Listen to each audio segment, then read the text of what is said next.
All right, let's get started.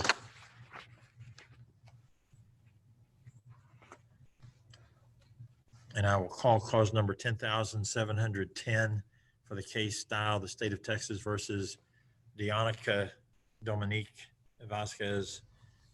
This is a plea hearing wherein, based upon the scheduling of the matter and the plea papers presented to me, it's my understanding that the defendant desires to enter a plea of guilty to the charges in the indictment and to do so pursuant to a plea agreement between defense and state.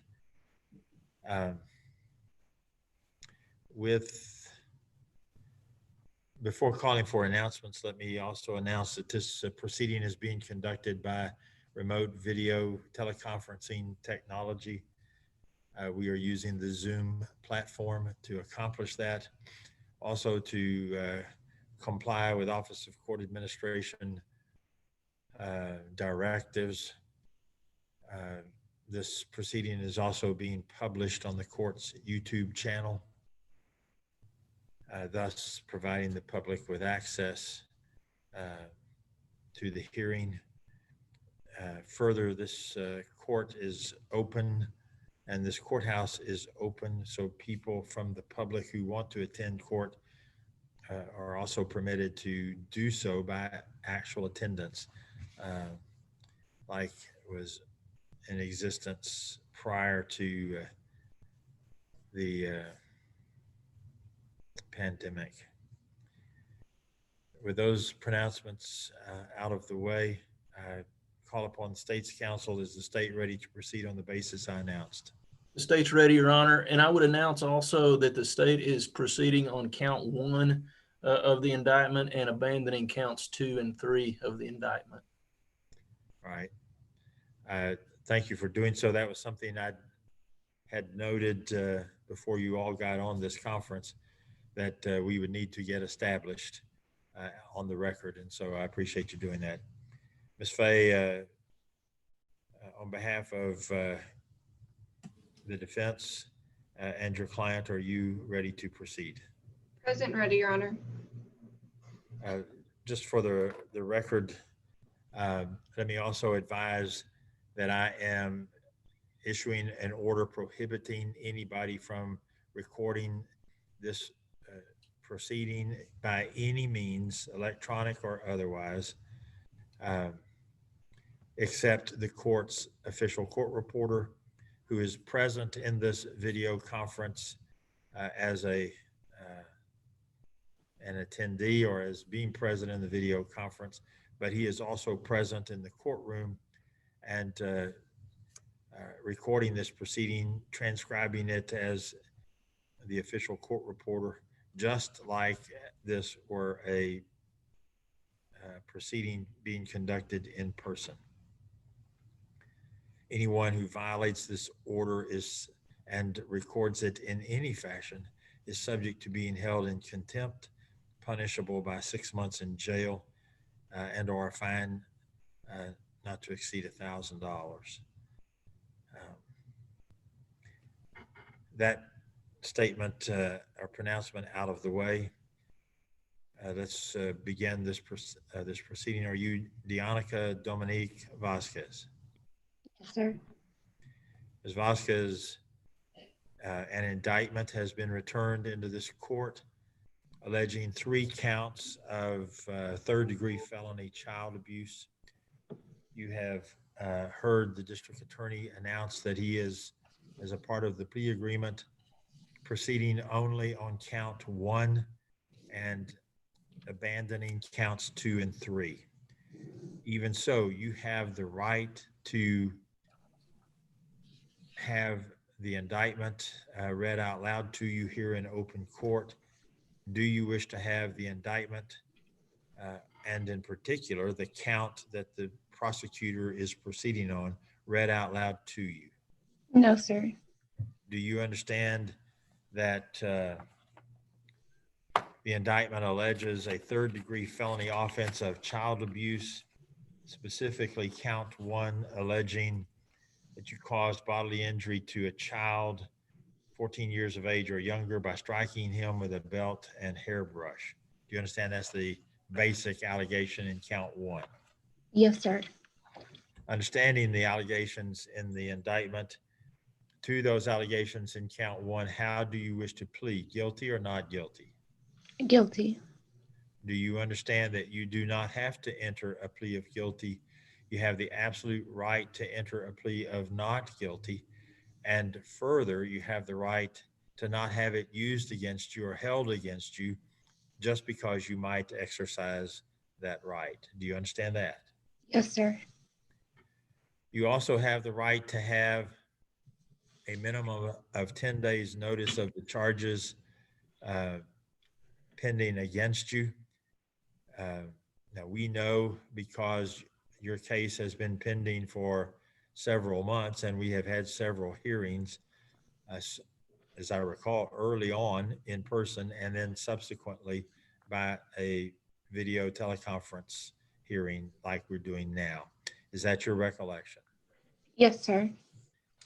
And I go through all that to say, even though you have had the minimum and more than the minimum number of days notice to allow you to fully prepare to meet these charges, nevertheless, I would grant to you additional time to prepare if you ask for that additional time to prepare for a trial. Do you understand that as well? Yes, sir. You also have the right to have a jury hear your case, and that's true even if you enter a plea of guilty to this charge, as you just indicated you wish to do. Do you understand you have the right to a jury trial? Yes, sir. Ms. Fay, your signature is on this. Oh, let me mention to Ms. Vasquez. Ms. Vasquez, I am looking at a waiver of defendant document. That's what it's entitled. And it says you're giving up the opportunity to have more time to prepare to meet these charges. And it says you're giving up the right to a jury trial. It has the signature that reads Deonica Vasquez. Did you sign that waiver of defendant document in that manner? Yes, sir.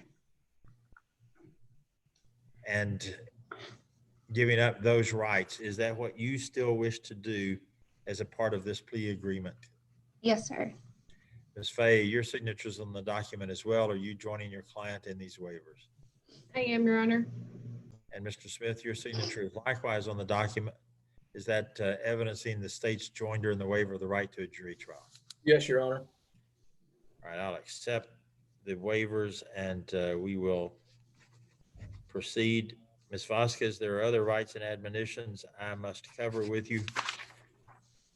And so let's start by discussing the range of penalties that you face under these charges. As I have mentioned, the indictment count one alleges a third-degree felony. The range of penalties for a third-degree felony runs from not less than 2 years to not more than 10 years in the Texas Department of Criminal Justice. The Institutional Division, a third-degree felony also carries the possibility that a fine could be imposed, and if imposed, it would be in an amount not to exceed $10,000. Do you understand that's the possible range of penalties you face if convicted of this charge? Yes, sir. Then let's proceed, and let me ask some questions I'm required to ask by statute. But even before I do that, however, let me mention that I am aware that this case is being presented with a plea bargain agreement as a component or a part of the presentation. I tell you now, I do not have to follow the plea bargain agreement. I do have to tell you if I'm going to follow it or not, because if I decide not to follow the plea agreement, then the law would give you the right to withdraw your plea of guilty. If I don't follow your plea agreement, you can take back your plea agreement without it being used against you or held against you, and we would just start all over. And nothing you have signed for today's hearing, nothing you have said, like pleading guilty, would be used against you as we went forward. Do you understand all that? Yes, sir. I've told you what happens if I do not follow the plea agreement. Now let me tell you what happens if I do follow the plea agreement. If I do follow the plea agreement, then each side will be bound by all of the terms of that plea agreement. And for instance, you would not be able to get out of the terms of the plea agreement just because you didn't like them anymore, or just because you later changed your mind. You wouldn't even be able to get out of the terms of the plea agreement by appealing your case. Uh, that is contrary to the norm. The norm is that everybody has the right to appeal. However, if a part of the plea agreement says that the person gives up the right to appeal, and your plea agreement has that provision marked, so it says you're giving up the right to appeal as a part of the agreement, it means what it says, and you will not be able to appeal if I follow your plea agreement. Do you understand that? Yes, sir. Then let's go further and let me ask the questions that I started to ask a while ago that are required by statute and other court decisions. First question, are you a citizen of the United States of America? Yes, sir. Where were you born? I was born in Hobbs, New Mexico. My next question asks, do you consider yourself to be mentally competent? No, sir. All right, let's talk about that. Do you know what is going on in this proceeding, this hearing today? Yes, sir. Have you been able to understand the charges against you so that you could discuss those charges with your attorney and cooperate with her in preparing to meet these charges and defend against them? Yes, sir. Have you had the opportunity to talk to your attorney and hear from your attorney her advice about the law and really how the facts might apply to the law and how the law might apply to the facts? Have you been able to do that? Yes, sir. Have you been able to discuss with your attorney decision making and strategies about how to proceed, even how to possibly work out a plea agreement where you could enter the plea that you are trying to enter today? Have you been able to engage in those decisions and strategy making sessions with your attorney? Yes, sir. Generally, those questions and your answers go to the issue of whether or not you are mentally competent. A moment ago, you told me your answer was no, you're not mentally competent. Oh, Pardon? then yes, sir, I am. I'm sorry. I thought you were asking like if I had like any mental issues or anything that was conflicting. I apologize. No, But no apology needed. That's why I went through all of that to make sure yes, sir. that we're all on the same page. Um, and I certainly acknowledge that you're not the first person to think that was what that question was asking, but instead it just is asking, do you understand? Are you able to go forward? Are you able to assist your attorney and understand what's going on? Yes, sir. Okay. Mrs. Fay, let me ask you, do you believe your client is mentally competent? Yes, Your Honor. It's been rather obvious to the court that Ms. Vasquez is mentally competent, has been mentally competent throughout all of these proceedings. She is able to be attentive to the questions, to respond with responses that seem appropriate to the questions and the circumstances. And in addition to counsel's representation, and counsel being the one that's worked most closely with Ms. Vasquez, it also appears very obvious to the court that Ms. Vasquez is mentally competent. And so I make that finding that she is. Ms. Vasquez, my next question asks, are you satisfied with the legal representation your attorney has provided to you in these matters? Yes, sir. I'm very satisfied with everything she's done. All right. Well, my question, let me tell you why I asked that question. Because I was not trying to suggest that you wouldn't be or shouldn't be satisfied. I was just giving you the chance by asking that question to tell me if for some reason you were not satisfied with her work, if you thought her work was somehow deficient or ineffective from a legal standpoint, my question would give you the chance to tell me that. And that's why I asked that question. I should also, and therefore I do tell you that since I'm giving you the chance now to tell me if there's a problem with the attorney's representation of you, that effectively means you're not going to be, it's not likely that you would be successful if you at a later date claimed your lawyer didn't do a good job. In other words, now's the time to tell me that if you think that exists so that we can explore it and correct any problems if any problems existed. Do you understand that? Yes, sir. And understanding all that, are you still telling me you're satisfied with your attorney's work and representation in this case? Yes, sir. All right, then let's go further into this plea discussion. And I will ask you some questions to help me determine that the decision to plead guilty is in fact your decision, that you have entered into the decision to plead guilty of your own free and voluntary will. And so I ask you these questions. Has anybody threatened you or forced you or tricked you or in any way tried to make you enter a plea of guilty to these charges when you would not otherwise do so? No, sir.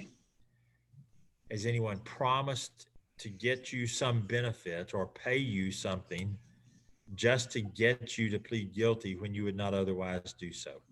No, sir.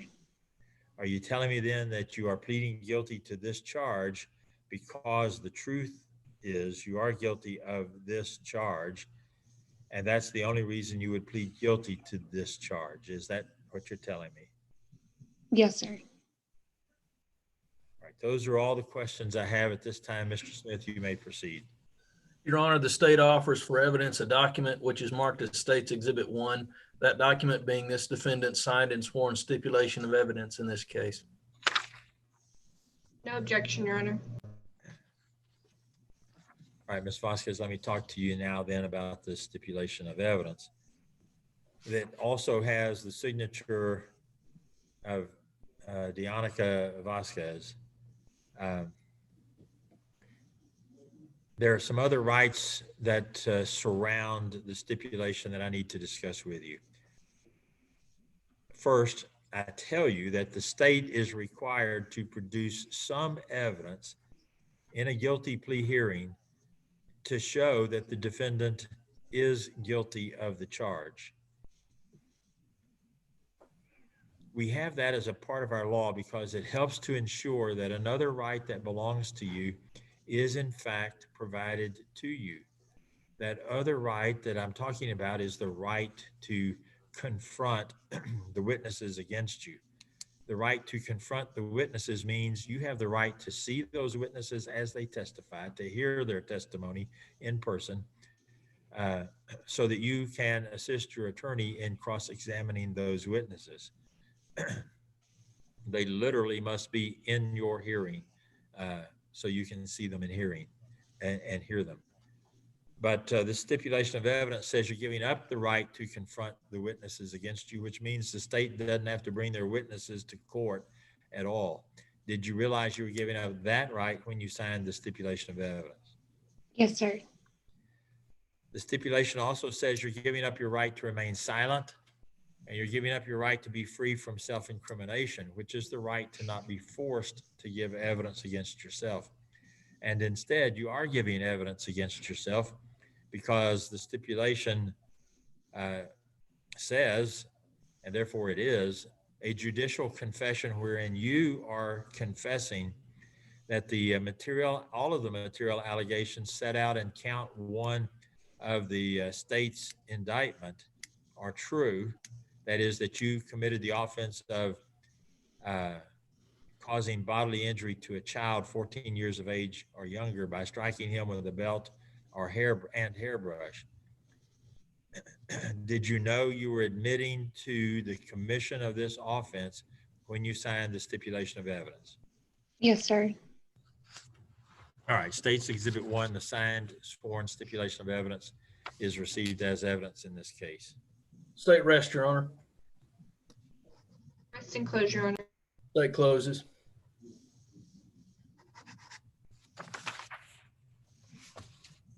Ms. Vasquez, we've talked about the plea bargain agreement a couple of times. Let me talk to you about it again now. I want to make sure that you and I understand the plea agreement the same way. I understand the plea agreement to say you will enter a plea of guilty as you have been doing. It further says that that's going to result in a 5-year sentence to the penitentiary with a $1,500 fine being assessed, court costs in the sum of $290, and reimbursement fees being ordered in the sum of $70.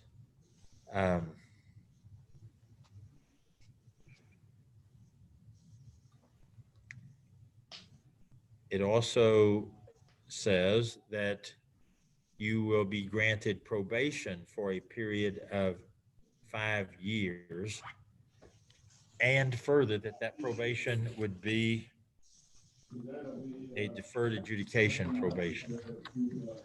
The law says I must discuss that deferred adjudication probation with you a bit further. Let me look at something in the file while I'm preparing to ask you some questions.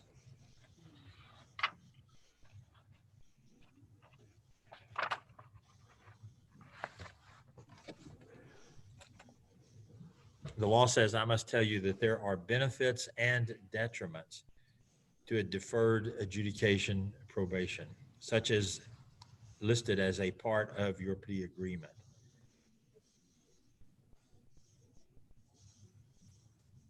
And I've always found it easiest to explain the benefits and the detriments to explain what deferred adjudication probation actually means. So break it down word by word. Deferred means put off to a later date. So what is put off to a later date? The answer is the adjudication. Adjudication is the decision by me whether to find you guilty or not guilty. And under a deferred adjudication probation, even though the evidence might be sufficient to find you guilty, the judge puts off that decision while you are on probation. There's the probation word in this phrase. And if you successfully complete your probation, then the finding of guilt would never have been entered. It would have been deferred until the probation was served. If you serve it successfully, then the finding of guilt has not been entered, and you can legally and factually say that you had not been convicted of this charge. That is a benefit, it is a huge benefit. But as I say, there are detriments or negatives of a deferred adjudication as well. One is that the state of Texas can deny you certain privileges that otherwise you might expect to receive because you have a deferred adjudication probation. So what kind of privileges? Well, they could deny to you certain licenses, such as a professional license, to be a lawyer, a doctor, or maybe a nurse, maybe a professional who is doing other types of work, such as a plumber, for instance.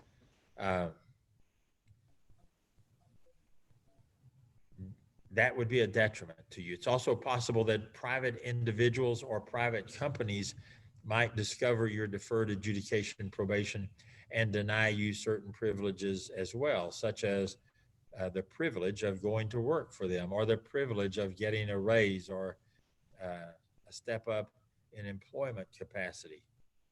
I don't believe they should do that because it's not a conviction, but that has occurred to other people in the past. And if it occurred to you, even though I think they would be wrong, that would be a detriment to you.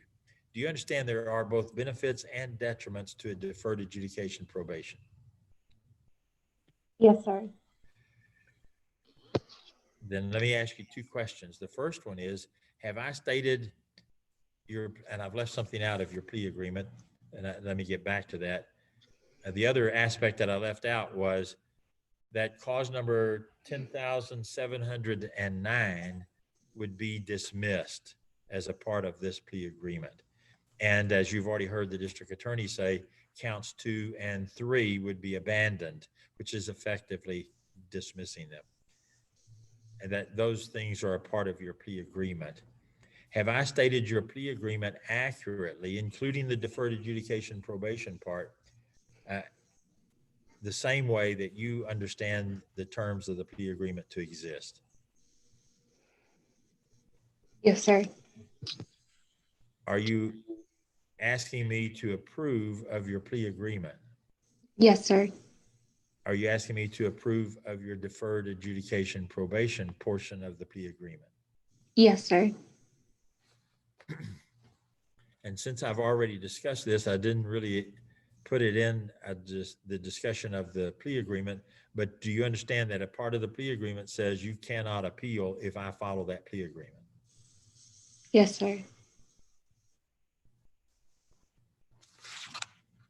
Mrs. Fay, have I stated the plea agreement accurately as you understand it to exist? Yes, Your Honor. Mr. Smith, have I stated the plea agreement accurately as you understand it to exist? Yes, you have, Your Honor. All right. I do not see the state's signature, your signature, Mr. Smith, on the written plea bargain agreement form itself. We know that you're not in the courtroom, but you are in the courthouse. Is it your intention as soon as we complete this Zoom proceeding to step up the stairs and into the courtroom and sign that written plea bargain agreement? Yes, sir, I will, Your Honor. Is that agreeable with you, Ms. Fay? Yes, Your Honor. All right. I announce to Ms. Vasquez that I will accept and follow her plea bargain agreement, and I'm signing it with the assurance that the state is signing it as well.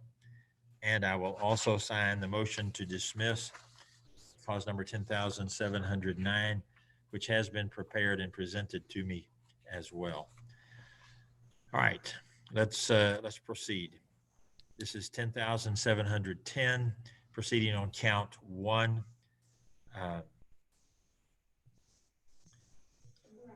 Donica Dominique Vasquez, based upon your plea of guilty, based upon the evidence you stipulated to, I find that the evidence is sufficient to find you guilty of count 1 of the indictment in your case. But instead of entering that finding of guilt at this time, because I have agreed to follow your plea bargain agreement, I do not enter that finding now, but instead will defer that decision until a later date to give you an opportunity to satisfy the terms of your probation. So let me ask you, are you familiar with the terms of your probation that your plea agreement will call for you to adhere to follow? Yes, sir. Can you follow the terms of your probation? Yes, sir. Will you follow the terms of your probation? Yes, sir. And of course, it should and probably does go without stating that if you cannot or will not follow the terms of your probation, you probably are wasting your time today because you're not likely to be allowed to stay on probation if you cannot or will not follow the terms of probation. Do you understand that? Yes, sir.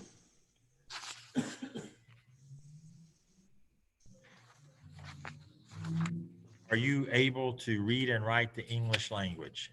Yes, sir. And I realize that sounds like a dumb question, but No, I you're fine. I ask that just so we have it established on the record. And that way I don't read all of the terms to you. Instead, I will provide a copy of, or cause a copy of the terms of your probation to be provided to you. And you can read those at any time and as often as you wish to help you familiarize yourself with the terms of probation. That said, as I say, I'm not going to read the terms, but I am going to mention some for emphasis. Let's start with don't break the law. Not here or anywhere else. You cannot expect to stay on probation if you're out there breaking the law. Next, stay away from drugs and alcohol in any form. Don't go into places where drugs or alcohol are sold, served, consumed, or possessed. I'll make 3 exceptions: a grocery store, a convenience store, and a restaurant. And you can talk to your probation officers as to why I make those exceptions. They seem fair to me, but there are specific reasons why they seem fair to me. You'll talk to your probation officer, he'll explain why. While on probation, you'll report in person to the probation office here in Snyder, and you'll do that before the 5th day of each month. You will allow probation officers to visit you anywhere. You will consent to being searched, your person and your property. And if at any time law enforcement or probation officers ask to search you or your property, and they have reasonable suspicion to think that you have violated your probation, such as violating the law, then if you say no to that request to search, that is a violation of your probation by itself. I'm told that you are residing at 137th Street, apartment, looks like 54 here in Snyder, Texas. Is that where you're living? Yes, sir. One of your terms of probation is that you will continue to live there. You will not move anywhere else unless you have permission from the probation office. That permission is easy to obtain. They do not want to prevent you from moving to some place that you want to move to, unless it's a place that will cause your probation to be in trouble. They also want to do that because they need to know where you're going to be. So you'll have to give them that information before moving. Your financial obligations total $1,850. And I'm told that you desire to pay those payments, that you desire to make payments each month to discharge that obligation for the fine, the court costs, and the reimbursement fees. Is that your request? Yes, sir. And the request is that, maybe I said this, that you do that at the rate of $40 per month. Is that right? Yes, sir. There's also a $60 per month court supervision fee that I'm ordering you to pay. The two together total $100. Do you understand that? Yes, sir. And can you earn sufficient funds or receive legitimately sufficient funds each month to pay the $100 per month and still allow you to take care of your needs and the needs of any dependents that you might have? Can you do that? Yes, sir. All right, I'll approve of those requests and those orders and make them a part of your probation. While on probation, you'll observe a curfew. You will not leave this county for more than 3 days without permission from the probation office. You will perform 160 hours of community service restitution, and your probation officers will give you some places where you can do that community service. If you do it in some place other than where the probation office tells you that they will accept the hours worked there, you've got to get permission from the probation office. You have to tell them at first that you want to do the community service someplace else and get their permission. The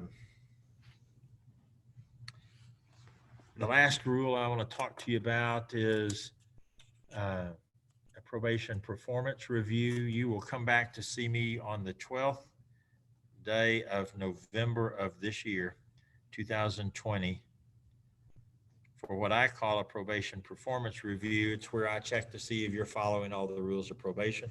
If you are, we will say, good, that's what you're supposed to do. If you are not doing that, then there may be some sanctions or some other matters added in order to try to make sure that you do follow all of the rules. On November 12, I have 2 sessions for probation performance review. I'll give you your choice. Do you wish to come in the morning at 9:30 or the afternoon of 1:30? I can do 1:30. And so that's your request? Yes, sir. All right, I will approve that request and make that a term and a condition of your probation that you show up on that date. If you fail to show up and have the probation performance review, that would be a violation of your probation. There are other rules of probation that are also important, but as we've already established, you can read those. Nevertheless, let me give you a chance to ask any question that you have about any of the rules, whether I mentioned them or not. Do you have any questions about any of your rules of probation? No, sir. All right. Those will be the orders of the court. Your thumbprint has already been placed on the judgment. And so I have your thumbprint. You will see the probation officer next Wednesday. That's August 12, 2020. You will be in his office at 1 o'clock to go over these rules and begin to establish your compliance with the rules. Yes, sir. One last chance. I don't quite mean it that way, but one last opportunity. Do you have any questions about any of the rules? No, sir. She doesn't need to be at the probation office today, Your Honor. I just want to clarify that. Correct. She does not have to be there today. Okay, so August 12th at what time? 1 o'clock. 1 p.m. Thank you. Thank you for us noting that it's at PM instead of AM. That would violate your curfew, Ms. Vasquez. There is a curfew, it's in the rules. Yes, sir. The good lawyer is taking care of you again, making sure that we don't order you to violate your curfew. Yes, sir. All right. Thank you all. We're in recess. Thank you, Your Thank Honor. Of what? Remind Ben of what? He needs to come up here to sign that. Oh. Surely he knows. We talked about it.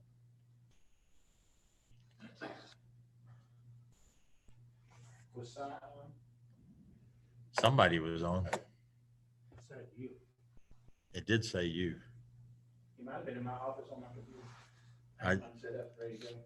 I assume you dusted your office before so that if he was, you can see his prints. Kayla, are you still there?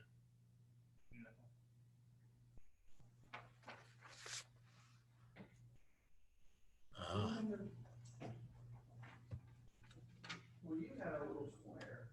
So I was neat. Oh, I've been in county